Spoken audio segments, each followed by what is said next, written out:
sommes partis pour ce programme Vespéral Kinshasa Direct. Mesdames et messieurs, merci d'être avec nous. Nous émettons à partir de la capitale de la République démocratique du Congo, Kinshasa. Eh bien, nous restons braqués au niveau de l'Assemblée nationale où nous allons comprendre qu'est-ce qui se passe de l'autre côté, surtout avec cette interpellation du ministre Augustin Kibasa pour RAM. RAM qui fait parler. Pourquoi avoir mis en place cette taxe où est passé l'argent de la République? Eh bien, le ministre devait se présenter aujourd'hui. Ça n'a pas eu lieu pour cause. Le ministre était indisponible pour participer au Conseil des ministres. Mais nous allons étayer cette actualité avec notre invité d'histoire, l'honorable Bombelo Patrick Bombelo Sanda Baluma Eli de Yaouma. Il sera avec nous. Mais tout à l'heure, après l'honorable Patrick Bombelo Sanda, nous allons parler enseignement avec l'un des représentants de l'ISIPA qui sera avec nous pour nous parler de ces innovations au sein de cette institution qui forme les informaticiens et les techniciens, les ingénieurs, ici à Kinshasa, capitale de la République démocratique du Congo, mais aussi en province, parce qu'il y a d'autres succursales qui se trouvent en province. Pour l'heure, il est en place. Moi, je l'aime bien l'appeler Kalonji. Christian Kalonji, je peux ajouter Christian Kalonji ou Pasteur Kalonji ou Moutambaï, mais non, ce n'est pas le cas. Christian Kalonji est avec nous ce soir pour la présentation des grandes lignes de l'actualité. Christian Kalonji, bonsoir. Bonsoir Crispin Chibassou, merci d'être avec nous, mesdames, messieurs, place à l'actualité.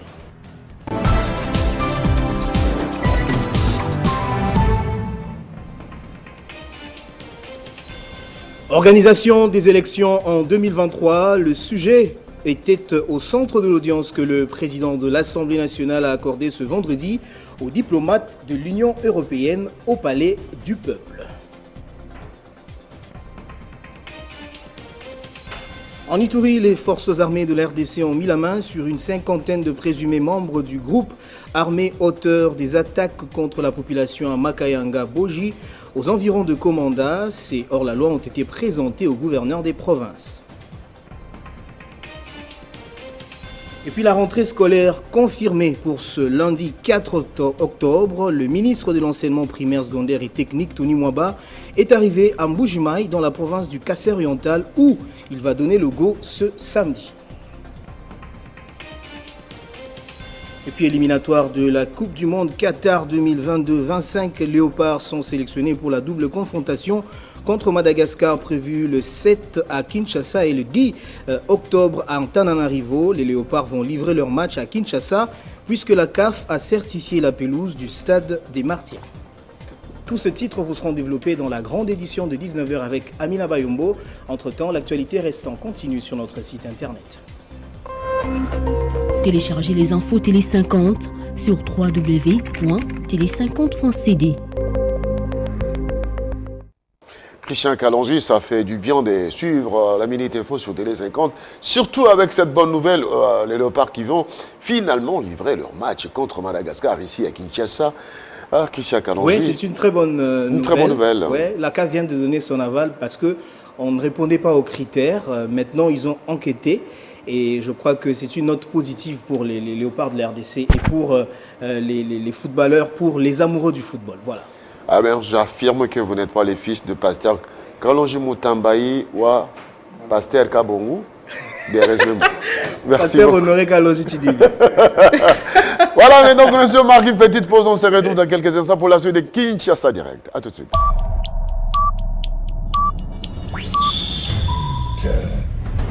Chaque fois qu'un Moulouba est nommé quelque part, c'est là, des autres tribus ont l'impression que finalement, ils ont un régime Yabalouba. Et moi, je ne suis pas d'accord avec cette question.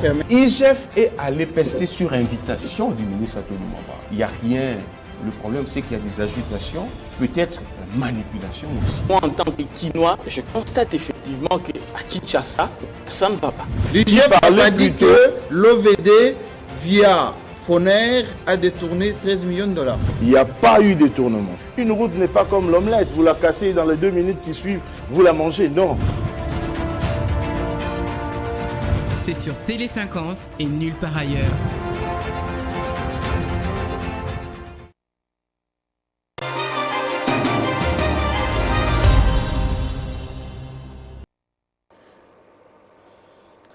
C'est l'un des acteurs de la vie politique de la République démocratique du Congo, député national des Soneta.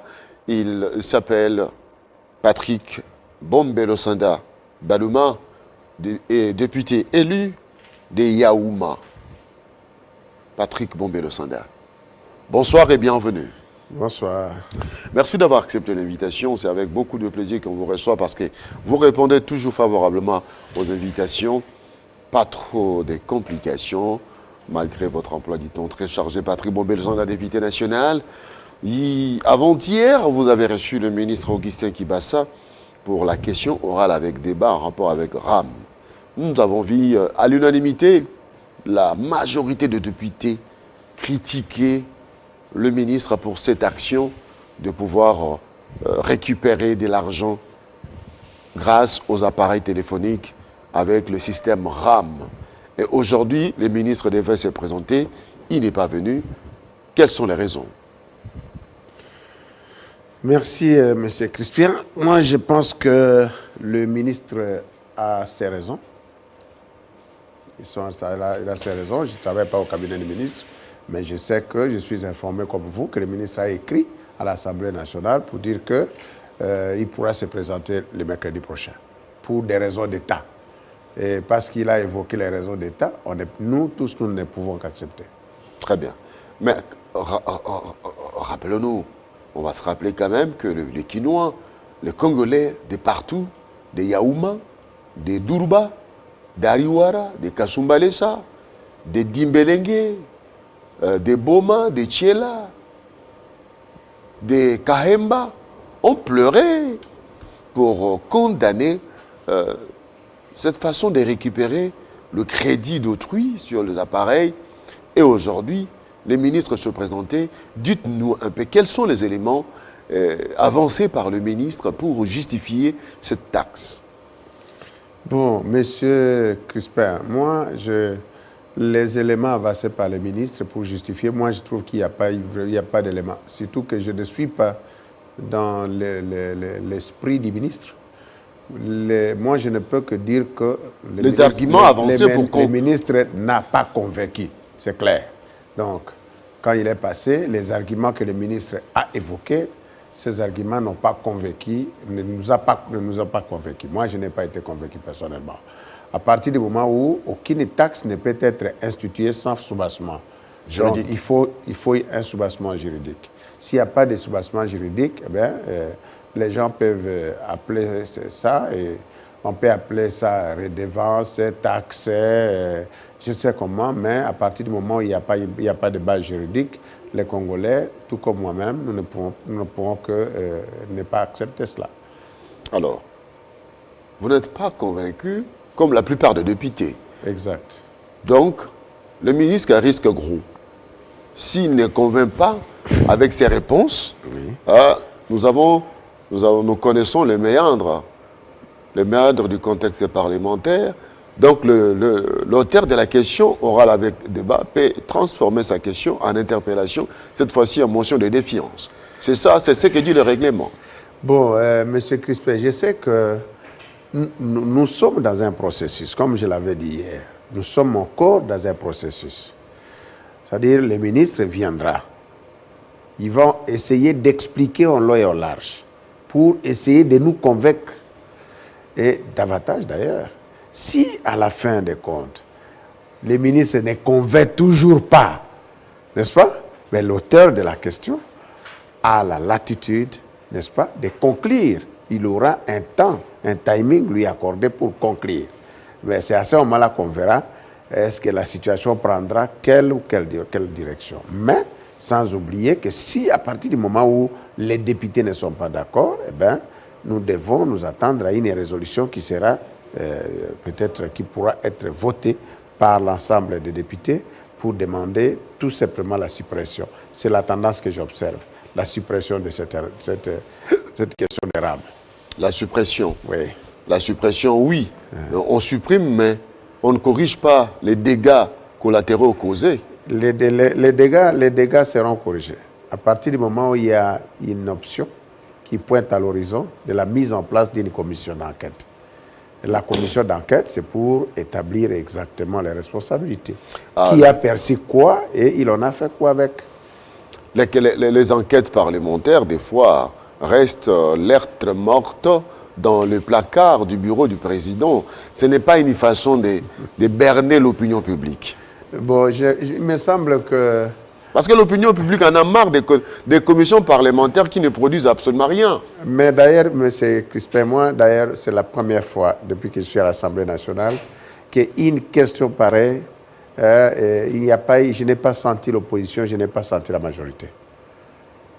Donc, il n'y a pas eu clivage, ou d'un côté l'opposition, de l'autre côté la majorité. Non.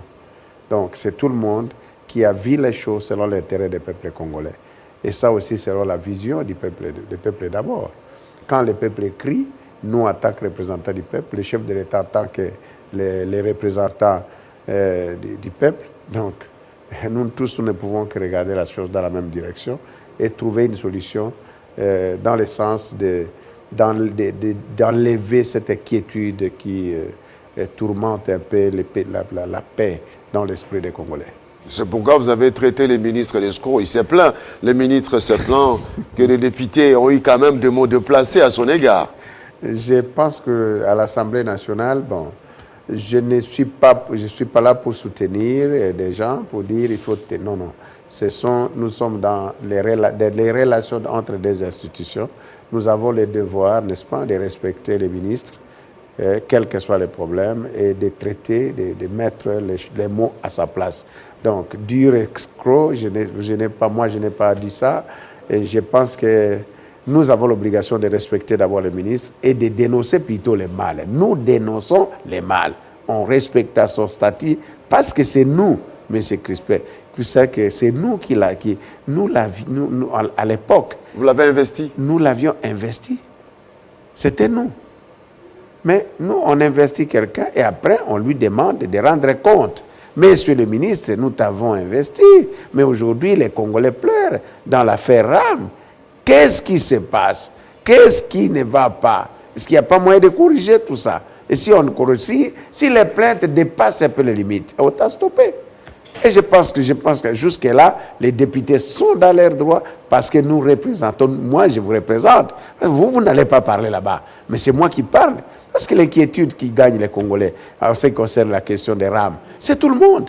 Vous-même, vous avez parlé... Et même les députés sont aussi des victimes. Vous avez parlé des Haru, des Ariwara, partout, tout ça. Il y a des Congolais qui achètent des unités de 200 francs, des 100 francs, des 300 francs, n'est-ce pas? Pour appeler son médecin. Je n'ai que 300 francs, j'appelle mon fils, venez, ton petit frère est malade, et on coupe, finalement, on est là, on reste avec les malades, il n'y a pas moyen, parce qu'on n'avait que ces 300 francs. C'est là que ça pose problème. Donc, nous ne sommes pas là on ne peut pas mettre la charrue devant le bœuf, il faut attendre que les ministres puissent venir. C'est vrai que quand les ministres trouvent que je ne suis pas à mesure de me présenter, élégamment, il écrit à l'Assemblée nationale, et comme il a fait d'ailleurs, c'est bon, c'est respecter aussi l'institution Assemblée nationale, il écrit et il dit que je serai là tel jour. Et là, d'accord, mais le problème est entier. Qu'ils viennent aujourd'hui, qu'ils viennent demain samedi, qu'ils viennent le mercredi, mais le problème est toujours là. Et si le mercredi, le ministre ne venait pas? Moi, je ne vais pas prêter attention, M. Crispin. Il ne faut pas prêter attention. Le ministre, il va venir. Il va venir. À l'Assemblée nationale, on ne tue pas les gens. On vient pour s'expliquer. Voilà. On vient pour s'expliquer. Restons à l'Assemblée nationale. L'Assemblée nationale, c'est le centre même de la politique du pays. Parce que vous représentez les circonscriptions électorales disséminés dans tous les territoires du pays. 500 députés pour la RDC. Mais vous êtes là parce qu'il y a eu élection. On a l'impression que la machine est grippée. Quelque part, les confessions religieuses ont eu 72 heures pour se retrouver et on annonce qu'il y aura demain une plénière des confessions religieuses pour trouver les consensus autour du candidat président de la CENI. Mais en outre, les gens se posent des questions sur l'implication de l'ambassadeur américain dans les choix du principal animateur de la CENI, de la centrale électorale. de notre pays. Peut-on dire que cette question dépasse les Congolais pour qu'on puisse avoir les orientations de la communauté internationale? Monsieur Crispin, moi je suis nationaliste. Je suis nationaliste et je me dis les problèmes des Congolais, les problèmes du Congo ne trouvera solution qu'avec les Congolais. Ce ne sont pas les Américains qui avaient voté la loi, ce sont les Congolais, c'est nous-mêmes qui avions voté la loi. Nous avons vu Mike Hammer être avec toutes les confessions religieuses. Je pense que je ne sais pas exactement ce qu'il fait. Ce qu'il fait, mais moi je me dis, quand nous avions voté la loi pour dire au niveau du bureau de la CENI, le représentant, le numéro 1, proviendra des confessions religieuses, n'est-ce pas? Mike Hammer n'était pas là. C'est peut-être qu'il vient là pour vous aider, pour dire mais qu'est-ce qui ne va pas, vous ne parvenez pas à vous attendre, passer par là. Je pense que nous n'êtes pas. Donc je ne peux pas dire que c'est quand même des injonctions. Lui, il n'a pas d'injonction à donner aux Congolais. C'est nous-mêmes, parce que la loi, nous l'avons votée. Et nous avons confié les postes de président de la CENI aux confessions religieuses. Et aujourd'hui, ce sont les confessions religieuses qui doivent se mettre ensemble et nous présenter les candidats présidents de la CENI. Et aujourd'hui, d'ailleurs, j'en profite parce que demain, si ça ne se fait pas, vous allez accuser maintenant ceux qui sont au pouvoir, notamment le président de la République qui ne veut pas des élections. Or, c'est le moment maintenant. Nous sommes en train de faire passer les temps. Au lieu que qui fait passer les temps? Mais ceux qui ont à qui revient la responsabilité de désigner le président de la CENI. Oui, mais là, c'est la partie visible de l'iceberg. Mais la partie invisible, les dessous des cartes, qui tire des ficelles en bas, parce qu'apparemment, on est tenté de croire que tout le monde s'intéresse à ces glissements qui se pointent à l'horizon. Ça profite à tout le monde. Eh bien, laissons-le couler, laissons les temps passer. Comme ça, in fine, nous sommes devant un fait accompli. On ne peut pas organiser les élections parce que les confessions religieuses nous ont bloqués.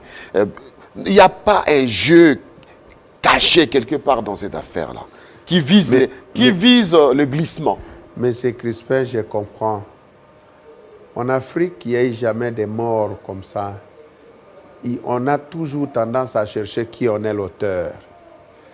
Si Crispin, comme vous êtes sur Terre, vous travaillez ici chez Terre 50, il vous arrive quelque chose, on dit non, c'est lui l'auteur. Parce qu'il vise, il vise. Non. Ne cherchons pas. Nous avons un problème devant nous. Le cas Malonda était là. C'est un cas similaire, Kadima. C'est presque similaire au cas Malonda, n'est-ce pas? Mais nous demandons aux églises de se mettre ensemble et de trouver la solution. Parce que nous finirons par dire, demain matin, les catholiques et les protestants disent oui. Honorable Bombelo Sanda, oui. Vous avez évoqué le cas Malonda. Oui. Malonda, pas de consensus, le chef de l'État n'entérine pas, ne nomme pas, ne signe pas. Mais à ce jour, la même chose avec Kadima, on demande qu'on puisse retourner au consensus. Pourquoi n'est pas... On a l'impression que cette fois-ci, on soutient Kadima. Pourquoi on n'a pas soutenu Malonda? Jusqu'aujourd'hui, le chef de l'État n'a pas nommé. S'il devait déjà tenir compte tout simplement des points de vue des six confessions religieuses, il devait déjà nommer. Est-ce qu'il a déjà nommé? Est-ce que c'est déjà passé à l'Assemblée? Donc, les problèmes restent entiers. C'est comme ça qu'on vous retourne pour dire dégagez le consensus. Parce que le chef de l'État, le cas Malonda, il a dit non. Est-ce que vous êtes mis d'accord? Pas encore. Non, moi je ne signe pas parce que vous n'êtes pas mis d'accord. Aujourd'hui, nous retournons à la case de départ. Et le chef vous retourne et dit bon, ok, trouvez la solution. Et le temps passe. Trouvez la solution. C'est comme ça que nous disons à celles aux confessions religieuses, à qui revient la responsabilité, n'est-ce pas, de désigner le président de la CENI. Vous porterez la responsabilité de ce qui arrivera. Parce que nous tous, nous voulons aller aux élections. Nous voulons aller aux élections. Vous êtes candidat, préparez-vous pour les élections, vous y allez. Il y a de ceux qui vont gagner, il y a de ceux qui ne vont pas gagner. C'est comme ça que la vie est faite. Mais vous ne pouvez pas dire il n'y a pas d'élection maintenant. À l'heure qu'il est, il n'y aura pas. On parle de 2023. Moi, je ne suis pas prophète des malheurs, mais je dis que nous avons accumulé un retard considérable, que les gens n'en parlent pas. Alors, ces retards, comment est-ce que nous allons récupérer ce temps perdu? Comment nous allons récupérer? Et on dira non, ce temps perdu est entretenu par qui? Par la famille de ceux qui sont au pouvoir? Moi, je ne vois pas. Parce qu'aujourd'hui, ce ne sont pas ceux qui sont au pouvoir. Ils peuvent dire non, qui est derrière? Qui est derrière qui? Parce que qui est derrière qui? Oui, c'est mieux d'accuser tout le monde qui est derrière qui, mais faudra-t-il éprouver? Nous ne sommes pas il faut chercher maintenant les poux sur la tête d'un chauve. Je ne suis pas là-bas. Mais je voudrais dire aux églises de trouver un consensus pour que nous ayons un président de la CENI et on avance. Voilà. Merci beaucoup Patrick Bombello Sanda de nous avoir éclairé par rapport à cette actualité. Nous rappelons que c'est demain que les confessions religieuses vont se retrouver pour une plénière. Peut-être qu'il y aura une solution. Voilà, peut-être c'est demain. La solution viendra demain. Merci beaucoup à Patrick Bombello Sandabalou d'avoir accepté l'invitation. On va vous recevoir encore prochainement pour l'actualité parce que vous êtes toujours disponible sur Télé 50. Mesdames et messieurs, on marque une petite pause. On se retrouve pour la suite.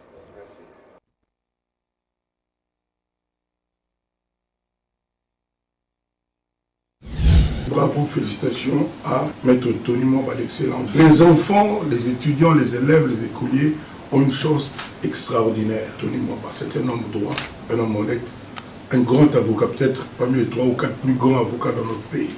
J'en sais quelque chose. Et les gens qui regardent, quand je dis Tony Mwamba, savent de quoi je veux parler. Donc je suis venu le saluer, le féliciter, lui souhaiter le meilleur. Il a beau avoir un bon cœur, un bon vouloir, être honnête, être loyal. Mais s'il n'a pas les moyens de ses idées, si on ne lui donne pas le budget adéquat, comment vous voulez qu'il se démerde? Pour la Bana, je pense que le département Moussou Kaba Gymnastique et Salama, pour la Bana, il fallait à la Pinza le budget le plus conséquent. Dans tous les pays, depuis quand la dernière fois nous avons appris qu'on a créé une université dans notre pays, qu'on a inauguré une école viable? Depuis quand? Tony est un homme intègre. Le gars, c'est dur à cuire. Hein. On dit, donne-moi les faits, je te donne le droit.